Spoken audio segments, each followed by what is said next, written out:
Alhamdulillahi Rabbil Alamin Allazi ba'asa fil ummiyina rasulan minhum yatlu alaihim ayatihi wa yuzakkihim wa yu'allimuhumul kitaba wal hikmah wa in kanu min qablu lafi dhalalin mubin wa akharina minhum lamma yalhaqu bihim wa huwal azizul hakim nahmaduhu wa nasta'inuhu wa nastaghfiruhu wa natubu ilaihi wa na'udzu billahi min shururi anfusina wa min sayyiati a'malina may yahdihillahu fala mudhillalah wa may yudlil fala hadiyalah. Allahumma shalli ala sayyidina maulana Muhammad wa ala alihi wa ashabihi ajmain, amma ba'du. Yang kami hormati Bapak-bapak pengurus Masjid Al-Ikhlas Jalan Wonoyoso Gang 3, wabil khusus akhirnya Ketua Masjid Bapak Profesor Dr. Rudi Kurnianto, kemudian Bapak-bapak Wakil Ketua, Sekretaris Bendahara, dan juga Bapak Seksi Ibadahnya Bapak Sumardi SPD, kemudian jamaah haji, jamaah umrah, para imam, para ustadz, shaimin, shaimat, jamaah salat subuh yang dimuliakan oleh Allah. Kita hari ini memasuki hari yang ke-27. Nanti pada saat lebaran kita diperintah oleh Allah, itu dalam Al-Baqarah ayat 185 itu kan, kalau dari awalnya syahrul ramadan allazi unzila fihi al-Qur'an hudan lin-nasi wa bayyinatin minal huda wal furqan faman syahida minkum asy-syahra falyasum faman kana maridan aw ala safarin fa iddatun min ayyamin ukhra yuridullahu bikumul yusra wa la yuridu bikumul usra walitukmilul, ini dia kajian kita ini, walitukmilul iddata walitukabbirullaha ala ma hadakum wa la'allakum tashkurun. Saya ambil walitukabbirullah ya, walitukmilul iddah, sempurnakanlah puasa. Saya ambil yang ujungnya walitukabbirullaha ala ma hadakum, maka bertakbirlah, besarkanlah nama Allah ya. Kalau sudah sempurna bulan Ramadan itu, kata Allah ya, sudah selesai Ramadan itu baik 29 maupun 30, maka lanjutkan dengan walitukabbirullah, bertakbirlah kepada Allah sebagai tanda syukur. Kenapa kita bersyukur? Walitukabbirullaha ala ma hadakum, ala ma hadakum, ala ma hadakum itu terhadap apa yang telah Allah hidayahkan padamu. Jadi Allah itu ternyata menjadikan bulan Ramadan ini sebagai bulan Al-Quran yang dihidupkan.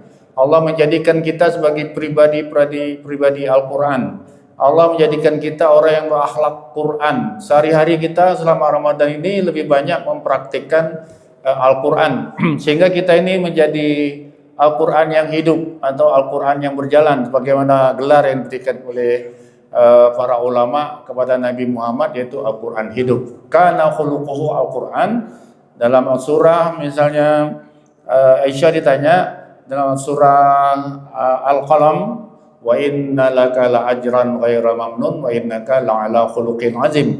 Sesungguhnya engkau mendapatkan pahala yang tiada terputus-putus, kata Allah, sesungguhnya engkau Muhammad memiliki akhlak yang terpuji. Ketika Aisyah ditanya apa akhlak Rasulullah itu bagaimana, wahai Aisyah? Kana khuluquhu Al-Quran. Kata Aisyah, akhlak Nabi itu adalah Al-Quran, itulah dia. Semua perintah Allah dan larangan Allah, semua perintah dikerjakan, semua larangan dijauhi. Semua apa yang ada dalam Al-Quran itulah yang diperhatikan oleh Rasulullah dalam kehidupan. Maka Rasulullah disebut Al-Quran yang hidup, Al-Quran berjalan.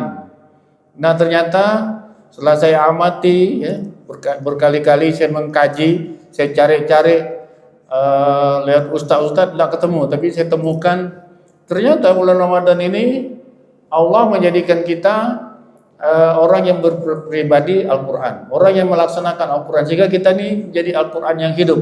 Mari kita data. Yang pertama, perintah puasa. Perintah puasa itu sudah dibaca dalil-dalilnya oleh para ustaz. Kita ambil saja perintah puasa itu, misalnya surah Al-Baqarah ayat 183 dan ayat 185. 184 tuh rinciannya berapa hari puasa, orang sakit tidak puasa tidak apa-apa. Ya, pokoknya puasa itu diperintah oleh Allah. Kemudian makan, minum semuanya lengkap perintah Allah itu dari ayat 183 Al-Baqarah, 84, 85, 86, 87. Jadi ada berapa itu? Al-Baqarah 183, 184, 185, 186, 187 semuanya terkait dengan perintah yang ada di bulan Ramadan. Kita pun berpuasa Bapak Ibu dari pagi, dari subuh, imsak. Imsak ini tidak usah kita perdebatkan lah. Ada yang mengatakan 50 ayat sebelum azan, ya, itu imsak. Sehingga ditulis di jadwal Kiai Haji Abdul Ghani Mahmud itu ada jadwal imsak. Kajian ulama-ulama terkini ternyata imsak itu azan tuh. Begitu azan tuh udah berhenti. Ya enggak usah makan lagi. Berarti enggak ada imsak di 50 menit ayat 50 ayat sebelum azan, enggak ada itu imsak itu. Ya. Ada lagi yang katakan imsak itu azan tuh sampai habis. Habis azan enggak boleh makan lagi. Macam-macam. Kita ambil yang kita yakini saja, yang cocok dengan kita itu pendapat yang mana terserah. Para jemaah sekalian, puasalah kita dari mulai imsak sampai maghrib. Yang kita jalankan tak makan, tak minum, tak hubungan suami istri selama lebih kurang 12 jam itu, apakah itu perintah presiden atau perintah Allah? Perintah Allah. Jadi satu harian kita tuh Pak. Satu harian kita tuh berakhlak Al-Quran tuh. Satu harian kita menjalankan akhlak Al-Quran. Dari azan misalnya sampai azan subuh sampai azan maghrib. Ya melepuh-lepuh lah kita menjalankan perintah Allah itu, maka saat itu bapak-bapak, ibu-ibu berakhlak Al-Quran. Satu ya, bukan satu, masih ada yang lain. Misalnya saat berpuasa itu bapak ibu sambil berpuasa sambil memakmurkan masjid, ya kan? Pengurus masjid juga akhlak Al-Quran. Innama ya'muru masajidillah an amana wa amila shalih. Hanya orang yang beriman lah yang memakmurkan masjid itu. Bapak Ibu datang siang-siang memaskan masjid, ngurus masjid, kemudian menyiapkan ustadz, ceramah ustadz, siapa dihubungi yang tidak bisa dicarikan ganti. Ini namanya memakmurkan masjid juga akhlak Al-Quran. Bapak Ibu yang datang dari mana-mana nih, gang mana datang sini, ini juga memakmurkan masjid. Bapak Ibu yang datang ke masjid ini sedang memakmurkan masjid, maka ayat Quran yang Bapak Ibu jalankan. Bapak Ibu yang duduk ini ya mendengarkan ilmu pengetahuan, ayat Quran yang dibacakan ini juga sedang berakhlak Al-Quran, ya, berperilaku sesuai dengan akhlak Al-Quran. Tadi Ananda Jidan membaca surah Al-Mulk ayat 10, wa qalu law kunna nasma'u aw na'qilu ma kunna fi ashabis sa'ir. Kata Allah nanti di dalam neraka sa'ir itu, dalam surah Al-Mulk itu ayat 10 dikatakan ada orang-orang kafir dan orang-orang tidak kafir pun menyesal. Menyesalnya kenapa? Menyesalnya dia wa qalu law kunna, kalau seandainya kata mereka dulu kami adalah orang-orang yang kunna nasma'u, mau mendengarkan, au naqilu, mau memikirkan, mau belajar ayat Quran. Wa qalu law kunna nasma'u au naqilu ma kunna fi ashabis sa'ir. Tentu kami tidak akan masuk dalam neraka sa'ir. Bapak-bapak, ibu-ibu yang duduk nih, ini akhlak Al-Quran nih. Udah berapa dah tuh? Ya, udah berapa akhlak Al-Quran yang kita terapkan? Nah, kemudian tidak lama lagi mau bayar infak, zakat, sedekah. Semua Allah Al-Quran, ya. Allah Al-Quran itu Bapak, bayar infak, zakat, sedekah. Masalul ladzina yunfiquna fi sabilillah, masalul ladzina yunfiquna amwalahum fi sabilillah. Itu dalilnya.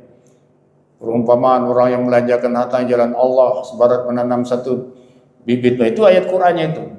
Bagi pengurusnya ada dalilnya, amilnya, khudz min amwalihim, ambil kata Allah harta dari mereka tuh. Amilnya menjalankan akhlak Al-Quran, yang bayar pun akhlak Al-Quran. Enggak lepas ini Bapak Ibu. Kemudian kita lihat lagi di rumah, ibu-ibu ya menyiapkan makanan, minuman.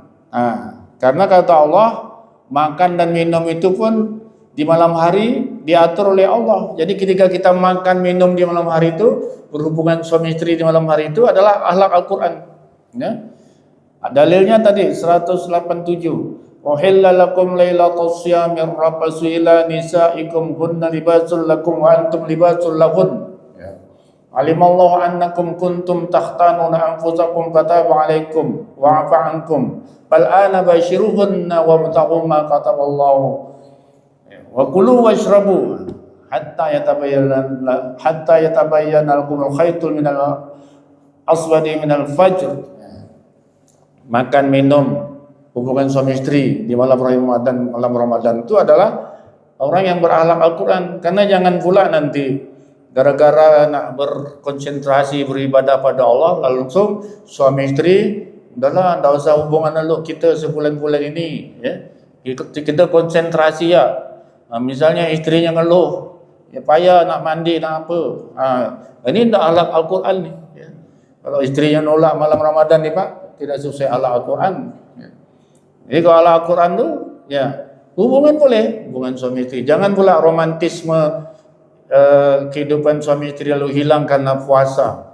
Kecuali 10 malam terakhir ini. Nah, itu kalau Anda kata Allah lagi di masjid i'tikaf, jangan campuri. Wala tubashirunna wa antum aqifuna fil masajid ya. Kalau Anda nanti i'tikaf di masjid, niatnya 10 hari, selama 10 hari itu 10 malam tidak boleh berhubungan suami istri ya. Tapi yang tidak beriktikaf boleh. Ruginya rugi tidak beriktikaf. Nah, makan di malam Ramadan, akhlak Al-Quran ya. Hubungan suami istri di malam Ramadan, akhlak Al-Quran ya. Kemudian ibu-ibu, karena bapak-bapak diperintahkan makan, ibu-ibu diperintahkan makan, perlu disiapkan. Nah, nyiapkan makan pun adalah akhlak Al-Quran Bapak. Ibu-ibu ya, ibu nyiapkan makan ya. Menyiapkan makan sahur supaya enak, makan supaya semangat, dipanaskan. Yang kurang asam dikasih asam, yang kurang asin dikasih asin, ya, dikasih garam, supaya semangat makannya di menu diatur. Tapi walaupun menu diatur sedemikian rupa, karena jadwal makan itu sahur itu bukan jadwal makan yang biasa, jadwal makan yang terpaksa gitu. Karena jadwal makan kita itu biasa jam laparnya jam pagi ya, jam 7 sarapan pagi, siangnya jam 12 itu hari-hari biasa. Begitu Ramadan ini hari yang luar biasa, hari yang tak biasa. Kita saat tidak berselera untuk makan subuh hari, tidak berselera untuk makan sahur, disuruh makan sahur. Memang kalau makanan dingin, makanan apa itu tak nyaman gitu.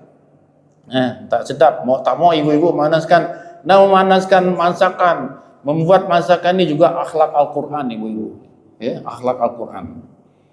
Jadi kalau kita simpulkan bapak-bapak, ibu-ibu, ternyata kita menjalankan akhlak Al-Quran ini banyak nih di bulan Ramadan nih. Ya. Kemudian memberi makanan takjil. Ya.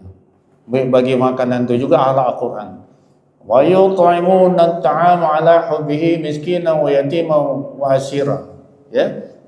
Mereka ahli penduduk di surga itu memberi makan pada orang yang dicintainya, orang miskin, ya, anak yatim, dan juga orang yang tertawan. Orang-orang yang berbagi takjil atau mengirim makanan ke masjid, makanan kecil, ini juga akhlak Al-Quran, Bapak Ibu.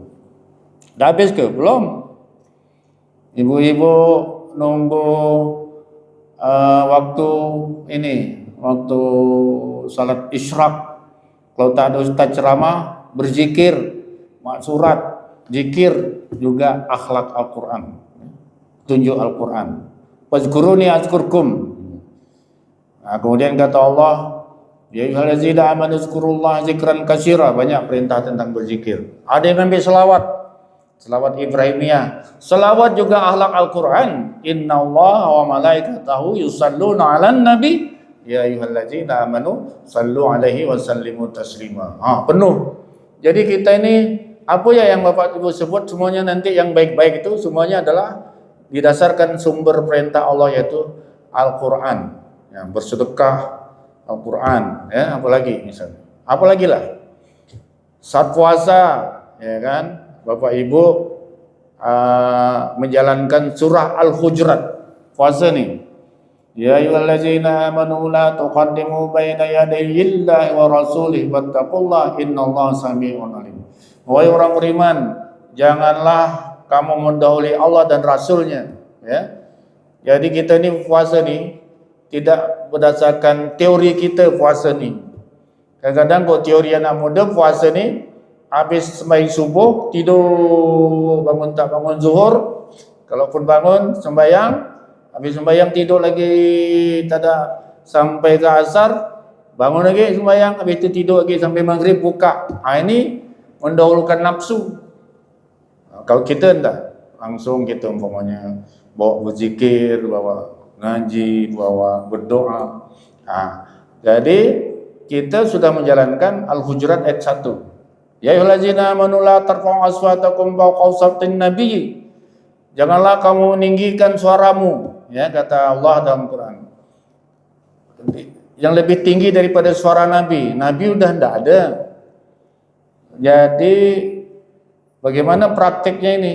Nah, suara itu bisa juga kalau suara Nabi dulu adalah suara langsungnya. Kalau sekarang suara Nabi itu bicaranya Nabi, diamnya Nabi, itu menjadi sesuatu yang disebut hadis, sudah dicatat. Jadi apa yang dibicarakan Nabi sudah dicatat semuanya, ribuan hadis. Ya, makanya kalau kita berpendapat tentang puasa ini jangan melebihi dari pendapat Nabi. Jadi dari hadis-hadis semuanya kita puasa merujuk kepada hadis. Misalnya akhirkan waktu sahur. Nabi itu wabil asharum yastaghfirun, puasanya itu misalnya menjelang azan 30 menit. Disitulah Nabi mulai bersahur. Jangan kita lawan sunnah itu. Kemudian jangan kita sahurnya misalnya jam 2, jam 3, ikuti Nabi. Di ujung wabil asharihim yastaghfirun, 30 menit menjelang azan. Kalau kita tidak mau tinggi, tidak mau lebih hebat dari Nabi dalam cara berpuasa. Kemudian misalnya kalau buka puasa Nabi bersegera, ya kan? Kalau sahurnya mengakhirkan sahurnya, tapi kalau buka puasa segera azan langsung buka. Tidak usah tunggu-tunggu lagi. Biarkan ya aku masih tahan 1 jam, tidak. Nah ini akhlak Al-Quran, Bapak Ibu sekalian. Kemudian banyak lagi surah Hujurat itu ayat 11 ayat 12-nya itu jelas. Ayat 10-nya juga innamal mu'minuna ikhwatun. Selama kita berpuasa kita menjaga persaudaraan, ya. Kemudian ada yang bermasalah kita damaikan. Itulah akhlak Al-Quran. Ayat 11-nya kita tidak mau olok-olok. Ya ayyuhallazina amanu la yazhar qaumun min qaumin asa yakunu khairan minhum wala nisa'un min nisa'in asa yakunna khairan minhun wala talmizu anfusakum wala tanamazu bil alqab. Ada 3 larangan Allah dan semua larangan itu tidak kita kerjakan, berarti akhlak kita akhlak Al-Quran. Kata Allah, janganlah kaum laki-laki mengolok kaum laki-laki yang lain, janganlah kaum perempuan yang satu mengolok perempuan yang lain. Tidak dilakukan oleh Bapak Ibu, berarti akhlak kita adalah akhlak Al-Quran. Ya, banyak nih. Jadi selama Ramadan ini akhlak Al-Quran terus yang muncul di dalam diri kita masing-masing. Kemudian wala talmizu anfusakum, janganlah kamu menghina dirimu, mencaci dirimu, ya. Kemudian wala tanabazu bil alqab, janganlah kamu memanggil dengan panggilan yang buruk. Misalnya nama orang Syamat, karena Syamat ni suka jual ayam disebut Mat Ayam. Tak usah kita tambah lagi Mat Ayam. Dia memang namanya Ahmad. Ya, jangan ditambah ujungnya dengan sifat-sifat keburukan. Ayat 12-nya, ya ayyuhallazina amanu jtanibu katsiran minadh dhann, wahai orang beriman, sesungguhnya banyak prasangka itu dosa, ya. Wala tajassasu, dan janganlah kamu cari salah orang lain. Wala yautab ba'dukum ba'da, janganlah kamu menghibah, ya. Nah, ketika kita tidak mau buruk sangka sama orang, sama puasa ini kita berakhlak Al-Quran. Kalau kita tidak mau cari salah orang di bulan Ramadan ini, bulan puasa ini kita berakhlak Al-Quran. Kalau kita tidak menceritakan aib saudara kita selama Ramadan ini, kita berakhlak Al-Quran. Berapa dah tuh? Kalau dikumpulkan tuh akhlak Al-Quran yang kita hidupkan itu banyak, ya. Nah, pada akhirnya perjamaah sekalian, maka kata Allah, bersyukurlah walitukabbirullaha ala ma hadakum. Bersyukurlah kamu untuk kata Allah yang telah Allah berikan petunjuk sehingga mampu menjalankan hidup sehari-harinya sesuai dengan Al-Quran. Nah, tugas kita selanjutnya para jamaah, setelah kita menjalankan Al-Quran selama Ramadan ini dalam sehari-hari kita selama lebih kurang 30 hari ini, tugas kita selanjutnya mensyukuri, ya. Maka kita hari Lebaran itu, malam Lebaran, ya, maghrib kita bertakbir, Allahu Akbar, Allahu Akbar, Allahu Akbar, takbir kita. Berhenti tak berhenti takbir itu sampai khotib naik mimbar. Satu malam ya, takbir Idul Fitri itu satu malam. Makanya jangan ada yang tidak takbir malam itu, karena takbirnya cuma satu malam saja. Habis khotib naik mimbar tidak boleh lagi takbir. Maka manfaatkanlah malam Idul Fitri itu dengan bersyukur pada Allah, dan jangan tinggalkan salat malam Idul Fitri itu, mensyukuri nikmat Allah. Barang siapa yang kata Rasulullah, salat malam di malam Idul Fitri itu, maka hatinya, jiwanya tidak akan pernah mati. Terus ada hidayah dari Allah SWT. Nah, tugas selanjutnya yang berat bagi kita ini adalah istiqomah. Menghidupkan Al-Quran ini bukan hanya di bulan Ramadan, tapi juga di bulan-bulan lain.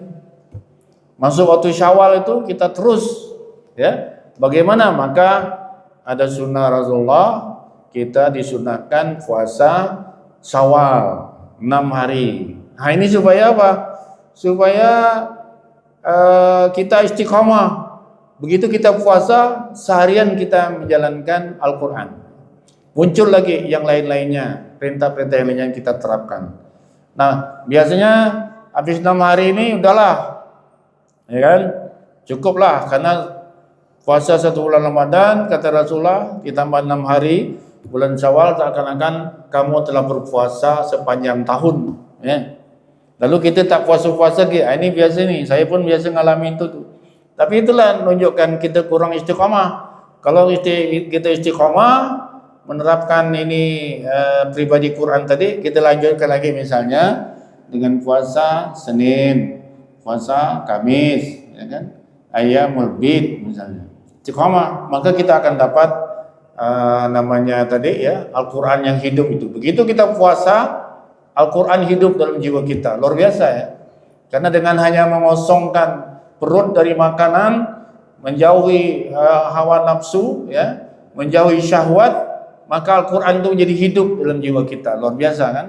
Nah, istiqamah menjaga puasa-puasa itu. Istiqamah yang berikutnya, walaupun tidak Ramadan, tapi kita tetap harus membiasakan ini. Salat malam, ya. Salat malam itu kita biasakan, Ibu. Ya, salat tarawih yang udah terlatih sebulan penuh ini jangan kita abaikan, terus kita salat. Itu istiqamah. Al-Quran juga. Ya, Al-Quran yang tadinya kita baca 3 kali khatam, di luar Ramadan juga harus kita berupaya paling kurang 1 kali khatam dalam 1 bulan. Yang menghafal, lanjutkan menghafalnya. Yang sudah punya hafalan, dimurajaah, ya. Tidak sangkut-sangkut lagi, ya. Jadi imam jadi apa tuh? Murajaah, ya. Penting murajaah itu. Saya misalnya udah hafal surah As-Sajdah, nak jadi imam subuh Jumat tuh, Pak, saya ulang lebar dari sore itu, ngulang dulu.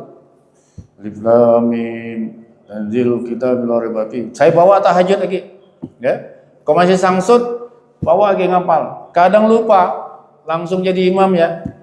Sangsut juga kita, walaupun dulu pernah ngapal. Nah, itulah metode Gaza. Metode Gaza itu bukan dikatakan berapa banyak Anda sudah hafal. Misalnya 30 juz.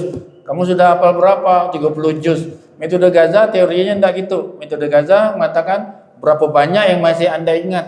Nah, itu dia. Walaupun sudah menghafal 30 juz, berapa banyak yang masih diingat. Maka istiqamah dalam Al-Quran ini, menjaga hafalan itu adalah yang paling berat. Menghafalnya mudah, istiqamah menjaganya nih, Pak, susah. Teorinya supaya istiqamah bagaimana? Begitu kita hafal 1 juz, bawa sembahyang tahajud 1 juz. Begitu kita hafal 5 juz, bawa sembahyang tahajud 5 juz. Tak dapat 5 juz, malamnya hanya 2 juz, main duha bawa 2 juz. Ya. Gitu caranya istiqamah. Memang berat. Kalau kita udah pensiun, insyaallah mudah. Yang belum pensiun belum bisa nih, ya. Mudah-mudahan dikaruniakan bisa. Nah, istiqamah. Dalam segala aspek istiqamah, pada akhirnya orang yang menjalankan Al-Quran adalah orang yang akan dikatakan oleh Allah, ya ayyuhallazina amanu taqullaha haqqa tuqatih wa la tamutunna illa wa antum muslimun. Ya, janganlah kamu mati, kata Allah, ya ayyuhallazina amanu taqullaha haqqa tuqatih, wahai orang beriman, hendaklah kamu bertakwa pada Allah dengan sebenar-benarnya takwa. Janganlah kamu mati melainkan dalam keadaan memeluk agama Islam. Artinya apa? Artinya kita menghidupkan Al-Quran itu, mengamalkan Al-Quran itu bukan hanya membacanya. Tadi kita amalkan sampai akhir hayat kita, maka kita disebut mati dalam keadaan Islam. Setelah mati, karena kita mentaati Allah, mentaati Al-Quran, maka kata Allah, wa may yuti'illah wa rasulahu fa ulaika ma'al ladzina an'amta 'alaihim minan nabiyyin was-siddiqin wasyuhada'i was-shalihin. Sebagaimana yang kita minta suratul ladzina an'amta 'alaihim, jalan yang orang-orang yang mendapatkan nikmat yang telah Engkau beri nikmat. Siapa itu? Wa may yuti'illah wa rasulahu, barang siapa yang taat Allah dan Rasulnya, fa ulaika ma'al ladzina an'amta 'alaihim, maka mereka akan bersama orang-orang yang diberi oleh Allah nikmat pada mereka. Dari siapa itu? Minan nabiyyin wasiddiqin wasyuhada'i wassalihin wa hasuna ulaika rafiqa. Kalau kita istiqamah menjalankan Al-Quran yang hidup dalam jiwa kita, tadi kita amalkan terus, maka kelak kita akan mati dalam keadaan Islam. Begitu mati dikumpulkan bersama orang-orang yang mendapatkan nikmat dari Allah, dari golongan minan nabiyyin. Kita akan dikumpulkan bersama Nabi, minan nabiyyin wasiddiqin, yaitu orang-orang yang siddiq seperti Abu Bakar, wasyuhada, akan dikumpulkan dengan orang yang mati syahid, wassalihin, dan akan dikumpulkan bersama orang-orang saleh. Nah, inilah Bapak dan Ibu sekalian, amanah dari pengurus masjid kepada kami cukup 25 menit. Ini mohon maaf sudah sampai 26 menit. Dan kesimpulannya sudah jelas, ya, bahwa kita di bulan Ramadan ini adalah orang yang berpribadi Al-Quran. Kita telah menjadikan Al-Quran hidup dalam jiwa kita, dan kita adalah Al-Quran hidup. Banyak ayat Quran yang kita terapkan, itu maksudnya, yang kita aktualisasikan. Sehingga kita selanjutnya adalah perlu menjaga keistiqamahan sampai mati. Kita harusnya seperti bulan Ramadan ini, sampai mati nanti kita seharusnya mampu menjalankan Al-Quran ini. Kemudian matinya nanti wala tamutunna illa wa antum muslimun, mati dalam keadaan Islam karena kita menjalankan Al-Quran, ya, mencontoh Nabi. Sudah mati berkumpul dengan Nabi, siddiqun wa syuhada'i wassalihin. Terima kasih atas perhatiannya, atensinya, dan kami kepengen nanti suatu saat, entah sebulan sekali, hadir di masjid ini untuk menyampaikan satu kajian, yaitu di dalam surah Al-Baqarah misalnya ada perintah dan larangan Allah, kita kaji. Ada dalam surah Ali Imran ada perintah dan larangan Allah, itu yang kita kaji, yang kita cari. Al-Quran itu apa yang diperintah oleh Allah, itu yang kita kerjakan. Apa yang dilarang oleh Allah, itu yang kita jauhi. Namun sayang, beberapa masjid saya tawarkan ini, ada satu masjid yang tidak suka mengkaji Al-Quran, banyak yang tak suka. Ada masjid yang satu lagi berdua bertiga ya diajak menghafal Quran ni, ya. Sikit kenapa ni, ya Allah, tantangannya berat sekali Al-Quran ni. Padahal ini penting, ya. Banyak prioritasnya pada kitab fikih, kitab tasawuf gitu, ya. Tapi saya ingatkan pada Bapak dan Ibu, kalau kita mati nanti yang ditanya adalah kitab yang kamu pegang, kitab apa? Imam Muka ini jawab adalah Al-Quran, bukan kitab-kitab yang lain. Nah, oleh karenanya mudah-mudahan Allah memberi kita hidayah untuk selalu mencintai Al-Quran. Amin amin ya rabbal alamin. Demikian, bila taufik wa hidayah. Assalamualaikum warahmatullahi wabarakatuh.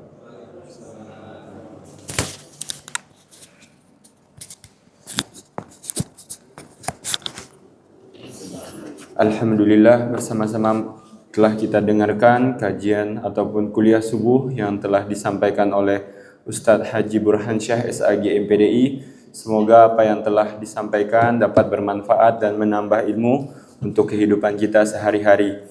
Dan kami berterima kasih kepada Ustadz Haji Burhansyah SAG MPDI yang telah menyampaikan kuliah subuh kita pada hari ini. Semoga ini dapat menjadi amal jariah Ustadz. Amin ya rabbal alamin.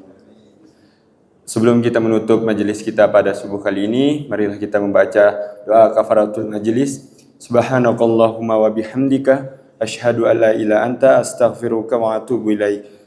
Sekian dari saya. Wassalamualaikum warahmatullahi wabarakatuh. Sallallahu ala Muhammad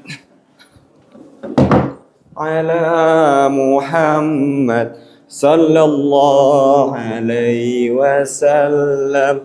Sallallahu ala Muhammad sallallahu alaihi wasallam. Sallallahu ala Muhammad sallallahu alaihi wasallam.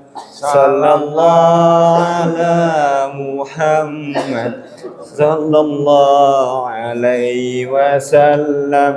Sallallahu ala Muhammad ya Rabbi salli alaihi wasallam. Taqabbalallahu minkum minna wa minkum taqabbal ya karim.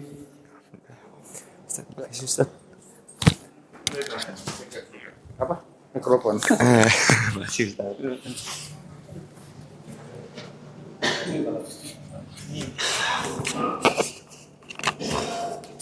Emang yang paling berat itu jaga apalah. Iya nanti. Anu, Bro.